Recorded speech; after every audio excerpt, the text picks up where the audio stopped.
Hello, my dear friends. I am Sanjeev Kadian. Welcome back to all of you at this platform, English Mantra 1 and English 3873. My dear friends, आज हम discuss करेंगे idioms phrases की जो आपके हर exam के लिए important रहे हैं और एसएससी हर एसएससी के अंदर अब इन क्वेश्चंस को लेकर रेशो बढ़ता जा रहा है। तो ये क्वेश्चंस बड़े आसान हैं और आसानी से आप अच्छे मार्क्स गेन कर सकते हैं। सिर्फ आपको चाहिए ट्रिक। चलिए आज हम ट्रिक पर डिस्कशन करेंगे, कैसे इडियम्स को आप इजीली क्रैक कर सकते हैं, easily without cramming without learning आप कर सकते हैं। चलिए देखिएगा, तो यहां पर हमारे कुछ 55 मोस्ट इंपॉर्टेंट इडियम्स हैं।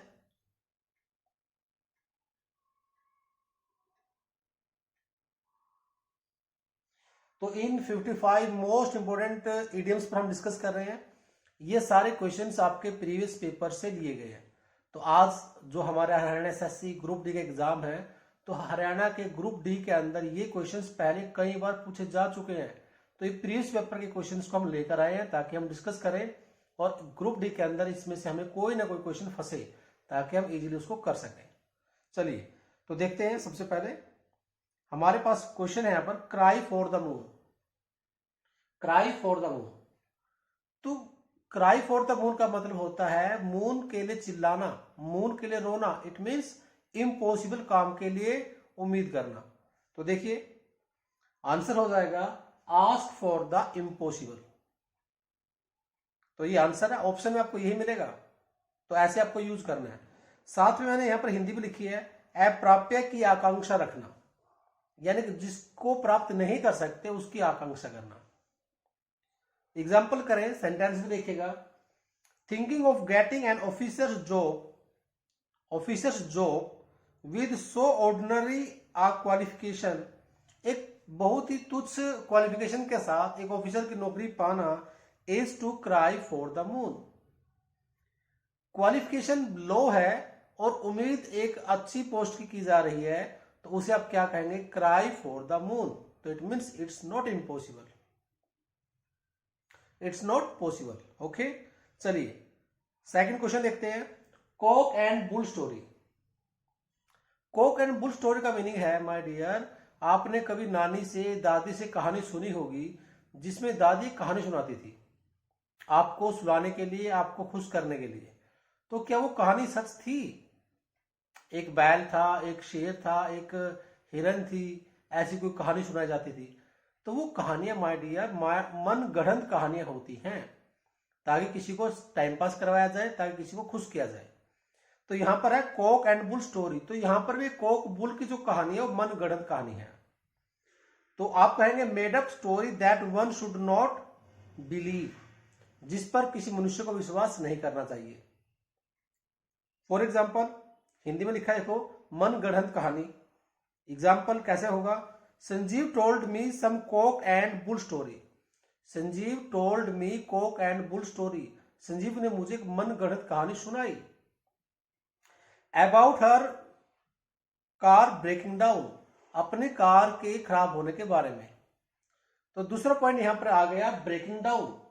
तो ब्रेकिंग डाउन का मीनिंग हो माय डियर किसी चीज का खराब होना। क्लियर? याद रहेगा, इसको नोट कर लीजिएगा। तो ब्रेकिंग डाउन का मीनिंग रहेगा, ब्रेकिंग डाउन मीन्स रहेगा खराब होना। ये फ्रेजल है, पेपर में ऐसे पूछेगा ब्रेक डाउन का मीनिंग क्या है। तो अगर ब्रेक डाउन का यूज किसी मशीनरी के लिए यूज किया जाएगा तो उसका मीनिंग रहेगा खराब होना। तो संजीव ने मुझे अपनी कार की खराब होने की एक मनगढ़ंत कहानी सुनाई, यानी Kock and bull story.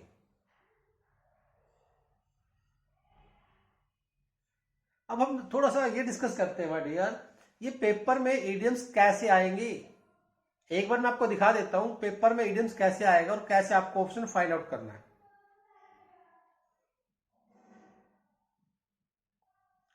For example first question दिया गया, bolt from the blue. Right, you can see bolt from the blue. ये क्वेश्चन, ये इडियम आइडिया पेपर में कई बार पूछा जा चुका है। बोल्ट का मतलब होता है चिटकनी और ब्लू का मतलब होता है नीला रंग, लेकिन यहां द ब्लू का मीनिंग है आकाश, ब्लू स्काई। अब बोल्ट का मतलब होता है गर्जन, बिजली का टपकना, बिजली का पड़ना। तो आकाश से बिजली कब पड़ेगी, ये एक सरप्राइज है, अनएक्सपेक्टेड है, अनप्लेजेंट भी है, क्योंकि अगर बिजली गिरेगी तो उसमें नुकसान होगा। तो एग्जामिनर कई बार ऑप्शन में देता है unpleasant and unpleasant situation, unpleasant या फिर अनप्लेजेंट सिचुएशन, या फिर दे देगा कोई सरप्राइज, ऐसा कोई वर्ड, ताकि आपको उसका हिंट मिल सके। बिल्कुल एग्जैक्ट कोई लाइन नहीं आएगी। तो बोल्ट फ्रॉम द ब्लू का मतलब है अनएक्सपेक्टेड इवेंट का होना। तो चलिए ऑप्शन देखिए एक बार। पहला ऑप्शन दिया थंडरिंग, थंडरिंग नहीं आंसर। हाँ, थंडरिंग उसका मतलब बनता है, मीनिंग बनता है, लेकिन सेंस क्या बनेगी, एक सरप्राइज, एक unexpected event, unexpected unpleasant situation. Second option दिया गया कंप्लीट सरप्राइज, ये आंसर हो सकता है। इन्फॉर्म समथिंग बैड, किसी को किसी बुरी खबर के बारे में बताना, ये नहीं है, नो आइडिया। तो आंसर आपका रहेगा my dear, answer number, option number D,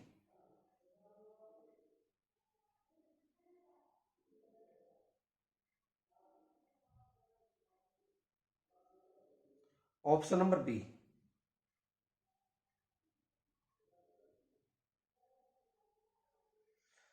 second question देख लीजिए। क्वेश्चन पेपर में पूछे गए ब्लू ब्लड, तो ब्लू ब्लड का मतलब होता है रॉयल फैमिली का, अच्छी फैमिली का पर्सन। तो ऑप्शन देखो, belonging to low class society, low class society से बिलोंग करना, नहीं।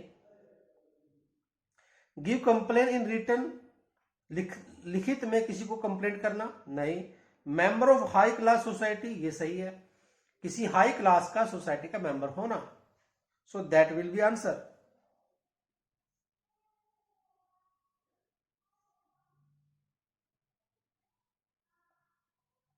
क्वेश्चन नंबर थर्ड देखिए, एट लोगर हेड्स, लोगर क्या होता है माय डियर, लोगर एक लट्ठा होता है, जैसे आप देखते हैं लाठी होती है ना। तो क्या आप किसी लाठी के ऊपर लाठी रखोगे, वो रुक सकती है, टिक सकती है? देखो, अब मेरे हाथ के ऊपर हाथ है ना, तो ये टिक रहा है, क्योंकि ये ना सरफेस है, फ्लैट है। लेकिन अगर एक राउंड चीज है, सपोज करो ये यहां पर है, मैंने उसको फिंगर रख दिया, एक लट्ठे के ऊपर लट्ठा रख दिया, तो लट्ठा नीचे गिर जाएगा। इट मीन्स दो व्यक्ति आपस में डिसएग्री हैं। एट लोगर हेड्स का मीनिंग होगा डिसएग्री होना, असहमत होना। तो पहला ऑप्शन देखो, टू डिफर स्ट्रांगली, पहला ऑप्शन में to differ strongly, yes right answer सही है। डिफर होना, अलग होना, डिफरेंट होना। सेकंड ऑप्शन दिया गया टू डिवाइड अ जोक, ये नहीं होगा। टू ट्राई हार्ड, हार्ड करना कोशिश, ये भी नहीं है। टू गेट गोइंग, निकलना, नहीं। तो राइट आंसर क्या बनेगा आपका, डिफर स्ट्रांगली, किसी से डिफरेंट होना, असंतुलन होना, डिसअग्री होना। नेक्स्ट क्वेश्चन देखिए जल्दी से। कीप योर आईज पील्ड, अपनी आंखों को पील्ड रखना, मतलब ऐसे खोले रखना ताकि आप देखते रहें। So answer will be to watch carefully. Peeled, peeled का मतलब छिलका उतारना, मतलब कि आपकी आंखें लग रही हैं, आंखें सोना चाहती हैं, उस केस में आप वॉच नहीं कर पाएंगे, देख रेख नहीं कर पाओगे। तो अपने आंखों को पील्ड ऑफ रखो, पील्ड का मतलब है छिलके को उतार के रखो, खोल के रखो, it means watch carefully. So answer will B,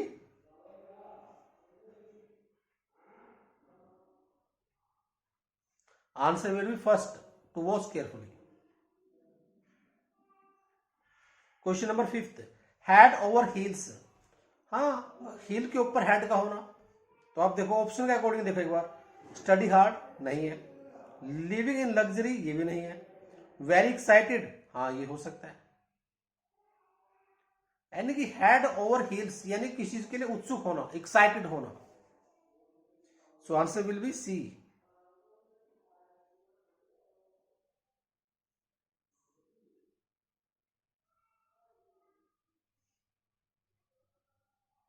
question number 6 को देखेगा, गेट वंस फीट वेट, पांव को गीला करना। तो to become serious, to understand correctly, to criticise, to begin gaining experience. It means पांव को गीला करना मीन्स किसी चीज को टेस्ट करके देखना। अगर मैंने आपको गुलाब जामुन दी और मैंने कहा ये मीठी है, तो ठीक है गुलाब जामुन मीठी ही होती है, लेकिन आपके मन माइंड में ये बात चलेगी शायद मीठी है, कितनी मीठी होगी ये आइडिया नहीं है। तो जब तक आप उसको टेस्ट नहीं करते तब तक आप उसका एक्सपीरियंस गेन नहीं कर पाओगे, है ना। तो पहला पॉइंट क्या होगा आपका माय डियर, किसी काम को करना यानी कि पांव पानी में डालना, गीले होना। तो पानी में पांव गए तो गीले हुए, गीले होने का मीनिंग होगा एक्सपीरियंस करना। तो आपको क्या हुआ, एक अनुभव हुआ। So answer will be right to begin gaining experience.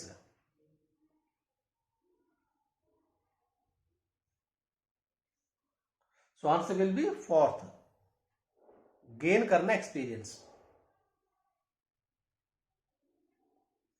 Question number next, talk through one's hat. Talk through one's hat, हमारे इंडिया के अंदर लेडीज मोस्टली घूंघट रखती हैं, और शहर के अंदर कहा जाए या फिर फॉरेन कंट्रीज के अंदर घूंघट कोई नहीं रखता, सिर्फ टॉप रखती हैं, है ना। तो अगर कोई व्यक्ति टॉप को ऐसे करके या घूंघट को ऐसे करके बात करता है, तो जैसे आप कभी देखो कहीं पर किसी दो लेडी की अगर लड़ाई चल रही है, गाली चल रही है, लड़ाई झगड़ा चल रहा है, तो वो एक लेडी घूंघट करते हुए, घूंघट को किए हुए भी ना गाली दे रही है, नॉनसेंस बोल रही है, गलत बोले जा रही है। अब क्योंकि उसको पर्दा भी है, अब दिखाई भी नहीं दे रही है और वो बोले जा रही है। तो टॉक थ्रू वंस हैड का मीनिंग होगा माय डियर, बिल्कुल सिंपली नॉनसेंस बोलना। Talk good points, wrong option. Talk secretly, गलत ऑप्शन। टॉक पॉजिटिवली, ये भी आंसर रॉन्ग है। और talk nonsense, that will be right answer.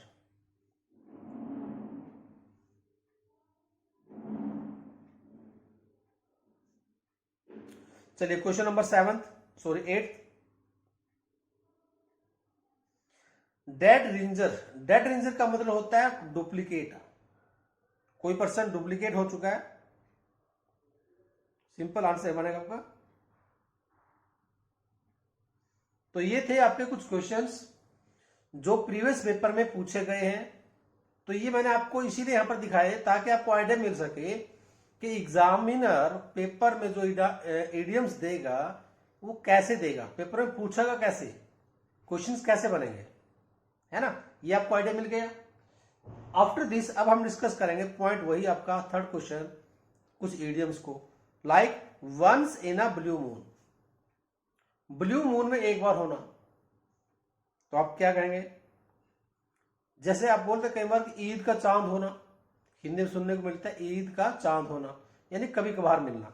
तो ऑप्शन क्या बनेगा, something that happens very rarely. या तो ऑप्शन में आपको ये लाइन मिलेगी, या फिर ऑप्शन में आपको एक वर्ड मिलेगा रेयर या रेयरली, कभी कभार, बहुत कम मिलना, बहुत कम आना, बहुत कोई काम कम करना। For example, once in a blue moon the blue jay can be seen in these parts of the forest। यानी कि कोई व्यक्ति इस पार्ट में कभी कभी देखा जा सकता है, यानी कि ईद का चांद है, कभी कभार दिखता है। Next, to bell the cat, बड़ा इजी है, बचपन से सुनते आ रहे हैं, बिल्ली के गले में घंटी कौन बांधेगा, है ना। चलिए, तो it means to face the risk, risk को फेस करना, कठिन कार्य में अगुवा या फिर आपत्तियों का सामना करना। ये काम, बुरा काम, गलत काम, रिस्क में पड़ना कौन चाहेगा, रिस्क में शुरुआत कौन करेगा, बिल्ली के गले में घंटी कौन बांधेगा। यहां पर मैंने एक छोटा सा एग्जांपल लिया है ताकि आपको समझ में आए कि सेंटेंस के अंदर ईडियम को यूज करना कैसे है। For example, Mohit has the craze to bell the cat. Mohan के पास क्रेज है, साहस है, हिम्मत है रिस्क लेने की, बिल्ली के गले में घंटी बांधने की या रिस्क लेने की हिम्मत है। क्वेश्चन नंबर 5, इडियम्स देखिए next, beating around the Bush. तुम्हारे बीटिंग अबाउट द बुश का मीनिंग होता है, बुश का मतलब होता है झाड़ियां, और बीट का मतलब होता है पीटना, झाड़ियों के आसपास पीटना। एक्चुअली ये एक स्टोरी थी, एक पंचतंत्र में कहानी आती है कि किसी किंग के घर में, महल के अंदर एक सांप चला गया, और सांप को ढूंढने के लिए नौकर पीछे पड़ गए। अब वो सांप एक झाड़ी के अंदर चला गया, छिप गया। अब नौकरों को पता है कि कहीं ना कहीं सांप यहीं पर है, तो वो सांप अटैक कर सकता है, तो वो मेन पॉइंट पर मारने की बजाय वो आसपास मार रहे हैं, पीट रहे हैं, झाड़ी को पीट रहे हैं। तो इसका मीनिंग ये हुआ माय डियर कि मेन पॉइंट पर मेन मुद्दे की बात करने की बजाय इधर उधर की बातें करना। कभी आपने नोटिस किया होगा कि कोई फ्रेंड आपके पास आया पैसे मांगने के लिए, कोई काम करने या करवाने के लिए, है ना, उस केस में वो आपसे सिर्फ ये बातें करता है, मीठी मीठी बातें करता है, इधर उधर की बातें करता है, और मुद्दे पर बहुत लेट आता है, मुद्दे की बात बहुत देर में करता है, तो आप उसे क्या कहेंगे, कम टू द पॉइंट। तो बीटिंग अबाउट द बुश का मीनिंग हो गया कम टू द पॉइंट, आप मुद्दे पर आइए, इधर उधर की बातें छोड़ दीजिए।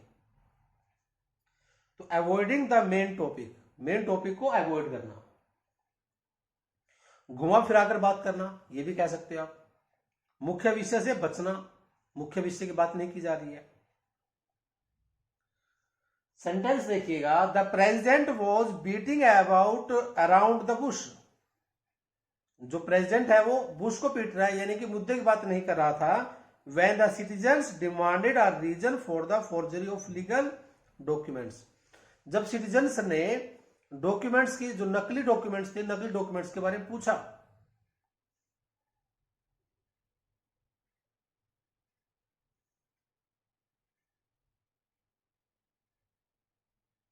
हाँ, क्वेश्चन नंबर देखिए नेक्स्ट, यहां पर इडियम है next, chip on your shoulder. Chip your on shoulder, chip on your shoulder का मतलब होता है अपसेट होना। For example, when someone is upset about something, जब कोई व्यक्ति किसी के बारे में अपसेट होता है, दैट हैपेंड अ व्हाइल एगो, जो कुछ समय पहले हुआ था। He has a chip on his shoulder for being abandoned by his parents in his childhood, यानी किसी चीज को लेकर अपसेट होना। सेंटेंस को देखो, रिपीट करते हैं। He has a chip on his shoulder for being abandoned, उसके पास यानी वह व्यक्ति अपसेट था किसी व्यक्ति को छोड़ने के लिए, बचपन में उसको छोड़ दिया गया, इस बात को लेकर वो अपसेट था। Next, cry over spilled milk, दूध के बिखरने पर रोना, यानी कोई गलत काम हो जाता है तो उसके ऊपर चिल्लाने का कोई फायदा नहीं है। जैसे हिंदी में बोल देते हैं, अब पछताए होत क्या जब चिड़िया चुग गई खेत। Meaning, complaining about a loss और failure from the past, past के लॉस के बारे में कंप्लेन करना। For example, he was mad because he couldn't clear the cut off, वह पागल हो गया क्योंकि उसने वह कट ऑफ क्लियर नहीं कर सका, due to a silly mistake, छोटी सी मिस्टेक के कारण। But then he realise there was no use crying over spilled milk, फिर उसको एहसास हो गया कि अब रोने का कोई फायदा नहीं है, अब पछताने का कोई फायदा नहीं है जब चिड़िया चुग गई खेत। And decided to become more careful, और उस व्यक्ति ने फिर मोर केयरफुल होने का निश्चय किया।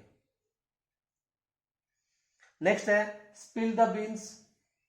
Spill the beans means, beans होते हैं मटर के दाने, मटर के दानों को स्पिल कर देना, बिखेर देना, यानी कोई बात, कोई सीक्रेट आपके पास थी, आप उस सीक्रेट को छिपाने के बजाय बिखेर देते हो, स्पिल कर देते हो। तो इट मीन्स किसी सीक्रेट को अनलॉक कर देना या फिर डिस्क्लोज कर देना। तो to disclose a secret. Sentence देखिए, the little one spilled the beans, ये किसी व्यक्ति ने बीन्स को कर दिया, यानी कि बीन्स को, किसी बात को खोल दिया। About the surprise vacation, surprise vacation के बारे में सीक्रेट को खोल दिया गया। वी हैड प्लान, जो हमने प्लान किया था, यानी हमने कोई प्लान बनाया कि हम कहीं जाएंगे वेकेशन पर, तो किसी व्यक्ति ने उसको खोल दिया, ओपन कर दिया। पीस ऑफ केक, तो नेक्स्ट है पीस ऑफ केक। तो हम कई बार ऐसा बोल देते हैं कि इंग्लिश तो केक बन चुकी है, इंग्लिश आप पीस ऑफ केक है, तो आप इट मीन्स क्या कहना चाह रहे हैं कि इंग्लिश बोलना, इंग्लिश करना एक आसान काम है केक को खाने के लिए। जैसे ज्यादा दबाव नहीं पड़ता, ज्यादा जोर नहीं पड़ता है, कोई डिफिकल्टी नहीं आती, तो सेम वैसे ही इंग्लिश को बोलने में भी कोई डिफिकल्टी नहीं आती, तो इंग्लिश भी is a cake. English is a piece of cake. I thought that, for example देखिए, I thought that the problem would be tough. मैंने सोचा क्या था, प्रॉब्लम टफ होगी, but it turned out to be a piece of cake. But लेकिन ये एक cake बन गई, बिल्कुल आसान बन गई, बिल्कुल आसानी से आपने इस काम को कर दिया, जबकि स्टार्टिंग में मुझे लग रहा था कि ये काम मुश्किल है. तो यहां पर एक पॉइंट और है माय डियर, जो आपको नोटिस करना है. Turn around, sorry, turn out. Turn out का मतलब होता है साबित होना, सिद्ध होना, क्योंकि पेपर में ये क्वेश्चन भी बनेगा. ये क्वेश्चन भी ना, जो टर्न आउट के बारे में बात कर रहा हूं, तो टर्न आउट भी पीछे कम से कम 2 से 3 बार पूछ लिया गया है. चलिए नेक्स्ट देखते हैं. ब्लेसिंग इन डिस्गाइज, छिपे होने के अंदर, भेष के अंदर वरदान होना, यानी कोई चीज अच्छी है. Something good and useful that didn't initially seem that way, जो स्टार्टिंग में ऐसे दिखाई नहीं दे रही थी, वो यूजफुल है, अच्छी है. तो डिस्गाइज के अंदर क्या है, कोई चीज छिपी हुई है, ब्लेसिंग है, वरदान है. For example, his accident was a blessing in disguise, जो उसका एक्सीडेंट था वो छिपा हुआ एक वरदान सिद्ध हुआ. Because it gave him a lot of time to think, उसने उसको सोचने के लिए बहुत सारा टाइम दे दिया. अबाउट हिज लाइफ, उसके लाइफ के बारे में. वाइल ही वॉज रिकवरिंग, तो जब वह रिकवरिंग कर रहा था. एंड एज अ रिजल्ट, और परिणाम क्या हुआ, he made some important decisions, फिर उसने कुछ इंपॉर्टेंट डिसीजन ले लिए. दैट प्रूव्ड हिज लाइफ, जिसने उसकी लाइफ को इंप्रूव कर दिया. ओके, क्लियर, बिल्कुल इजी रहेगा. तो सेंटेंस के अंदर यूज करना भी सीखिए, और इडियम को पेपर में पूछा कैसे जाएगा इस टाइप से भी कर लीजिए. नेक्स्ट, आ क्लोज शेव. आपने सुना होगा, मैं बाल बचा. शेव, शेव मीन्स बचना. आ क्लोज, बिल्कुल नजदीकी से बचना, नजदीकी से निकलना. ऑप्शन नहीं था, लग नहीं रहा था बच जाऊंगा, लेकिन फिर भी बच गया. क्लोज शेव. नैरो एस्केप कहेंगे हम उसे. क्या कहेंगे, नैरो एस्केप. सेंटेंस में देख लेते हैं. I had a close shave when a tree fell just where I had been standing, यानी कि जहां मैं खड़ा था वहां पर वृक्ष गिरा और मैं बिल्कुल बाल बचा. क्लोज शेव, बाल बचा, बचने की उम्मीद नहीं थी, बच गया. Narrow escape.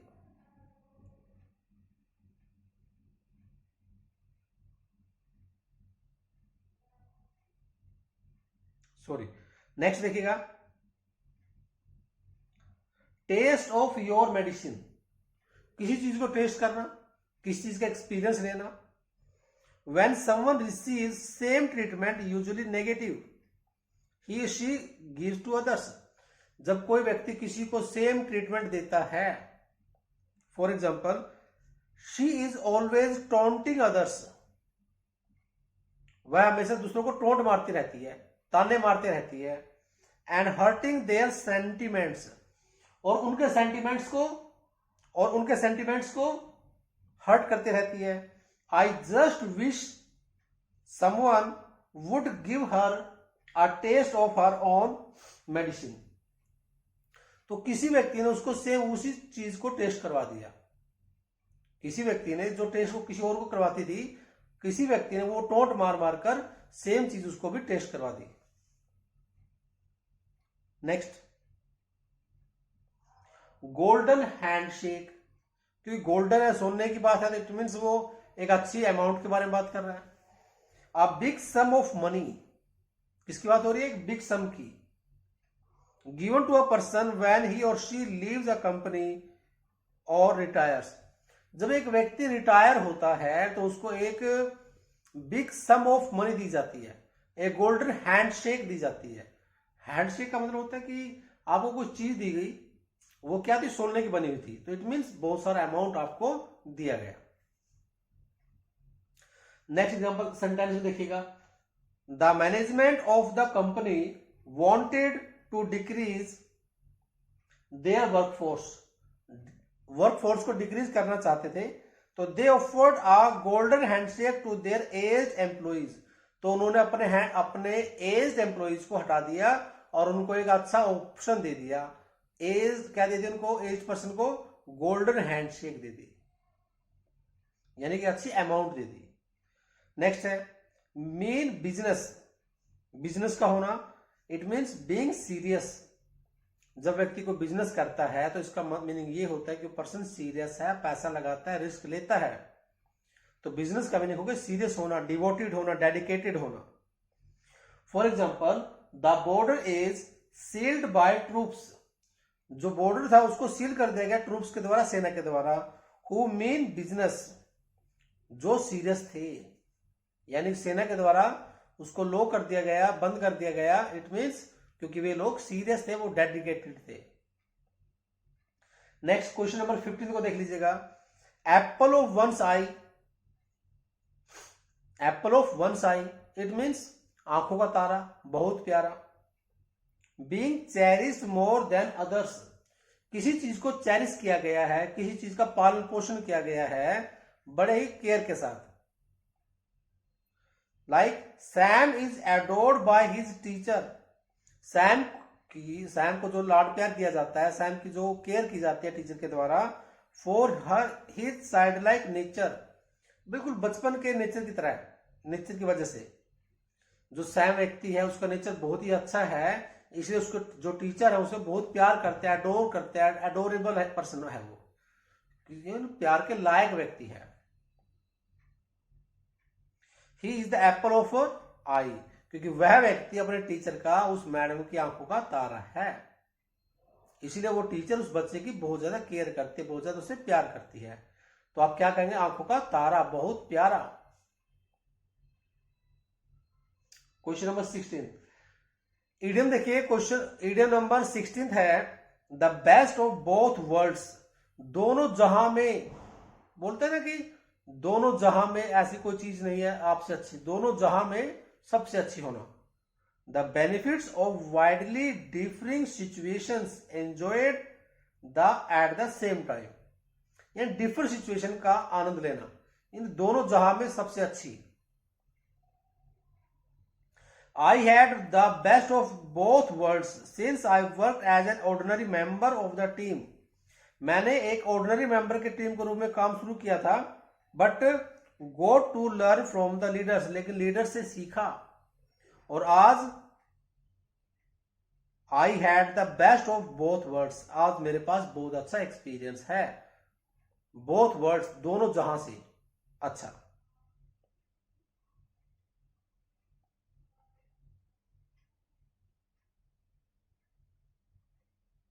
तो ऑप्शन में आपको क्या मिलेगा? यहां पर बेनिफिट्स मिलेगा।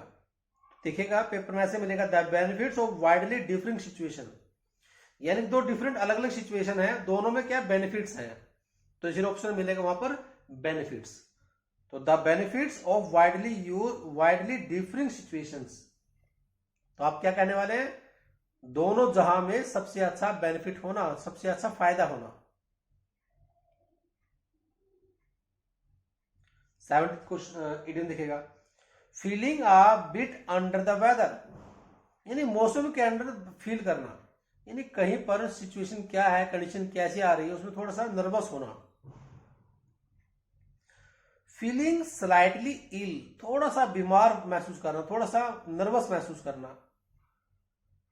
आई may not be able to jog today, मैं आज जॉग करने में समर्थ नहीं हूं, जॉगिंग करने में समर्थ नहीं हूं, वॉकिंग करने में समर्थ नहीं हूं।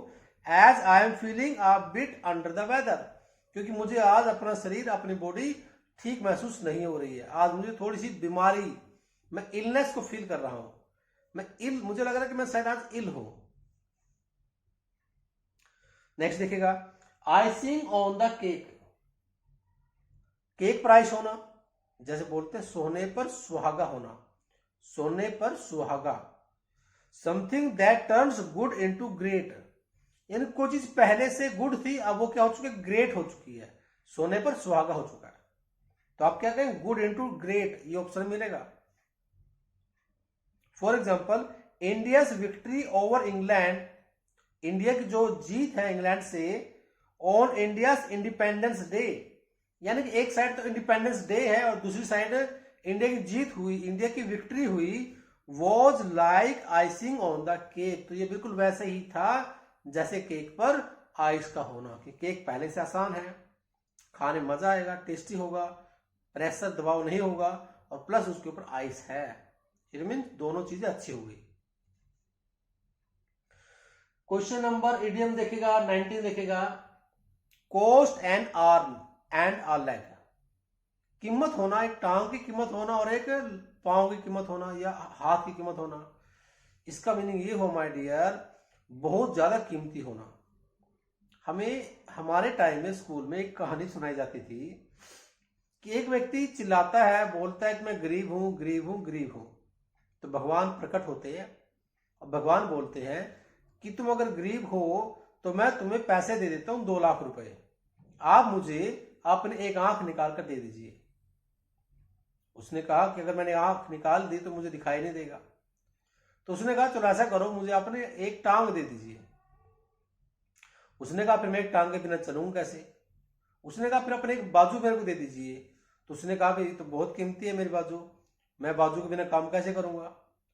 तो उसने लास्ट में भगवान ने उसको समझाने की कोशिश की कि अरे पागल, तेरे पास इतनी बहुमूल्य चीजें हैं, भगवान के द्वारा दी गई इतनी अच्छी चीजें हैं जिसको आप रिप्लेसमेंट नहीं कर सकते हो, जो चीजें आपको कहीं से मिल नहीं सकती हैं, तो आप फिर भी ये कैसे कह सकते हो कि आप गरीब हो।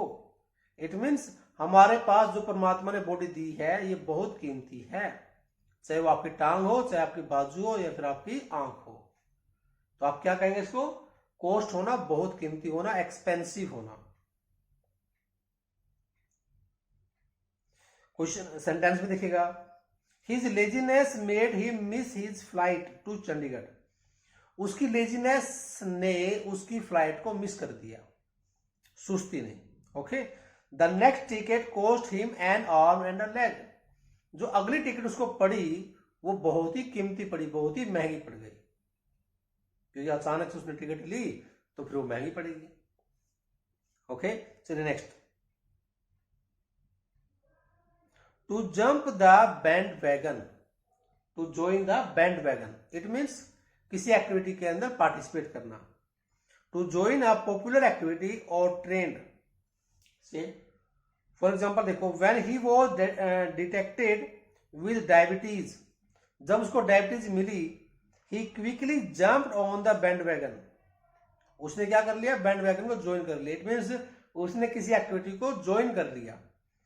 And join the Zumba dance class, और उसने जुम्बा डांस क्लास को ज्वाइन कर लिया ताकि एक्सरसाइज होगी, बॉडी सही रहेगी और डायबिटीज जो डिटेक्ट हुई है उससे धीरे धीरे छुटकारा मिल जाएगा।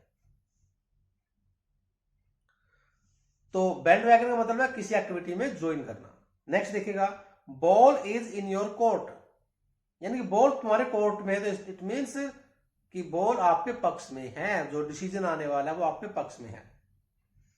When it is up to you to make the next decision or step, जब ये आपके ऊपर होता है कि आपको क्या स्टेप लेना है, यानी कि डिसीजन आपके हाथ में है, आपको करना क्या है। सेंटेंस में देख लीजिए कैसे इस इडियम का यूज करना है। Now the ball is in your court, अब डिसीजन तुम्हारे हाथ में है, decide whether you want to reply और नॉट, तुम रिप्लाई करोगे या नहीं करोगे, ये अब तुम्हारे हाथ में है, यानी it's in your hand. Now ball is in your court, decision तुम्हारे हाथ में है। ओके, चलिए नेक्स्ट करते हैं। Next my dear, bite off, bite off more than you can chew, bite off you more than you can chew, अगर आप उसे ज्यादा काट लेते हैं, उसे ज्यादा खाना खा लेते हैं जो आप च्यू कर सकते हैं, चबा सकते हैं, तो इट मीन्स आपको डिफिकल्टी प्रॉब्लम फेस करनी पड़ेगी, है ना। तो उतना खाइए जितना आप इजिली च्यू कर सकते हैं, चबा सकते हैं। तो होना तो ये चाहिए था, तो उसने क्या कहा, bite off more than you, उससे ज्यादा खाना जो आप चबा सकते हैं। इसका मीनिंग ये हुआ कि आपके सामने प्रॉब्लम आ रही है। To take up a task which you may not be able to accomplish due to a lack of ability, यानी एबिलिटी की कमी के कारण आप उसको कर नहीं पा रहे हैं और आपने उस टास्क को ले लिया है, तो आप क्या कहेंगे? I bit off more than I could chew, मैंने ऐसे काम को ले लिया जो मैं कर नहीं सकता था। When I decided to take up the 300 page research project, जब मैंने 300 पेज का प्रोजेक्ट शुरू कर दिया, यानी कि मैंने 300 पेजेस का प्रोजेक्ट शुरू कर दिया, तो ये मेरे लिए बिल्कुल वैसा ही था जैसे कि मैंने चबाने से ज्यादा खाना माउथ में ठूस लिया हो, यानी कि मैं उस काम को करने में असमर्थ हूं। चलिए नेक्स्ट, कांट जज a book by its cover, ये मोस्टली आप सुनते ही हैं, यूट्यूब पर इतनी वीडियो आ रही हैं। डोंट जज a book by its cover, यानी किसी किताब का जज मत करो, गैस मत करो कि वो किताब कैसी है बाय इट्स कवर, उसकी किताबों से। किसी व्यक्ति को जज मत करो उसकी ड्रेस कैसी है, कि व्यक्ति की जैसी ड्रेस होगी व्यक्ति भी वैसा ही होगा। सपोज करो आपके घर में या आपके आसपास कहीं पर चोरी हो जाए, है ना, और आसपास कोई व्यक्ति है, गरीब है, कोई भी ऐसा व्यक्ति है, तो हमारा सबसे पहले शक जाता है उस व्यक्ति पर। क्यों? क्योंकि हमें यह लगता है कि शायद ये व्यक्ति गरीब है, शायद इसके कपड़े फटे पुराने हैं, तो शायद चोरी इसने की होगी। तो इट मीन्स ये जरूरी नहीं